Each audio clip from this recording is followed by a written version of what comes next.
So I'm telling a friend's story here. Um, Rejection is part of the game.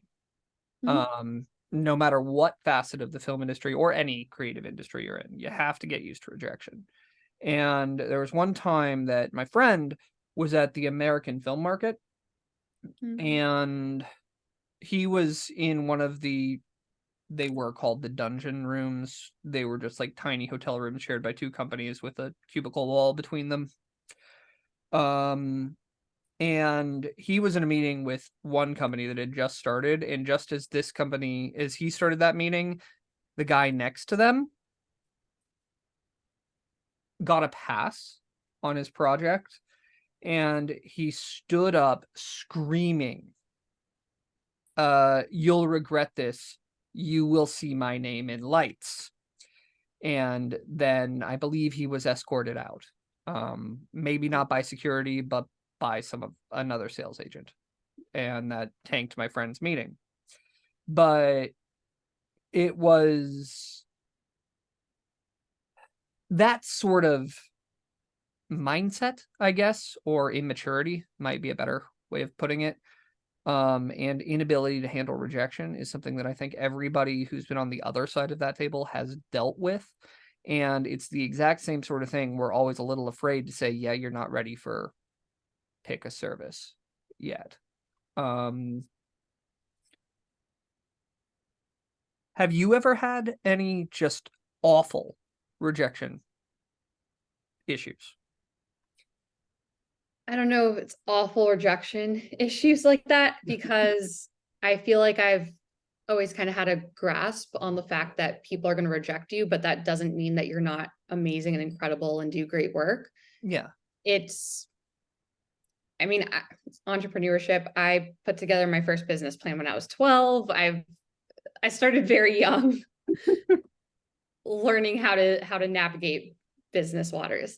I know that when I started producing, it was difficult to get people to want to take a chance on me, because when you're new, you don't have all of the credits behind you that someone else might have. But I kind of adapt this mindset that if I was meant to work with those people, I will work with them. And if they don't want to work with me, then that's not the kind of person I want to work with anyway. I want to work with someone that does see what I could bring to the table and what I offer.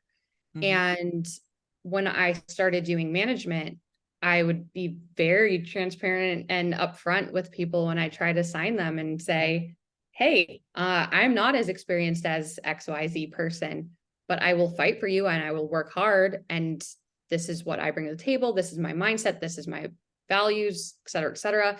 And if that aligned with them, great.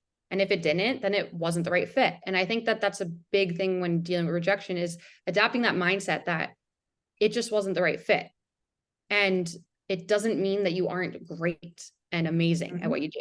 Now, I think there's a little variation.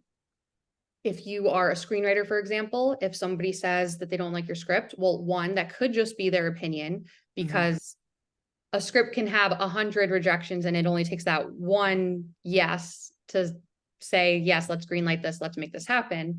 So it doesn't necessarily mean it's a bad script, but typically a good script's a good script. And it's hard to argue against that.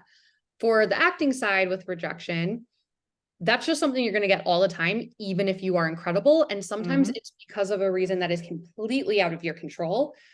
For example, you might be auditioning for a role. They might have loved you, but the person that you would be starring alongside was too tall or too short, or things like that, things that you're never going to know the reason why, but it doesn't necessarily have anything to do with your skills. So I think that's also another thing, is realizing that just because you are quote unquote rejected doesn't mean that they're rejecting your skill set and your ability. It just means it's not right at this time for that project.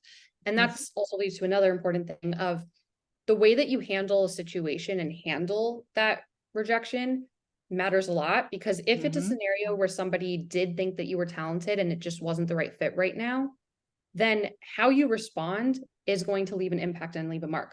If they thought you were talented and then you blow up in their face and say, you're going to regret this, well, even if they liked you, now they have no interest in working with you in the future. Whereas if you were somebody who they really enjoyed, but it wasn't the right fit, and you handle it with poise and grace and have good manners and are a pleasant experience for them, that doesn't mean they won't reach out down the road and think of you and keep you in mind.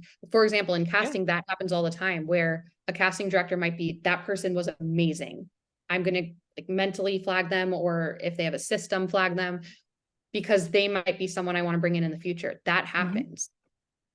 So just because you're turned down does not mean that you aren't valued, that you aren't talented. And yeah, there's my answer. Yeah, no, that is a very valuable answer, although it was not the question I was trying to ask. But I realized that. I just kind of went on a tangent of other stuff. But no, I mean, getting rejection, I guess I changed the way that I see rejection. So in my mind, it's not rejection. So it's not full.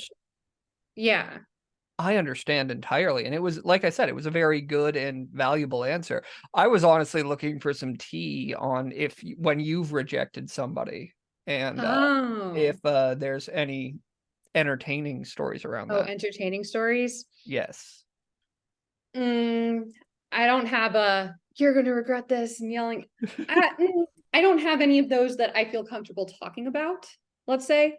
I've had people say that they're going to be doing really great things and I'm going to wish that I signed them, not yelling or anything, just calm down. Just they're like, you're going to wish that you signed me. And those are people that now you can recognize their names. But do I regret not signing them? Not at all, because the reason I didn't sign them in those scenarios had nothing to do with their talent. It had to do with them as a person.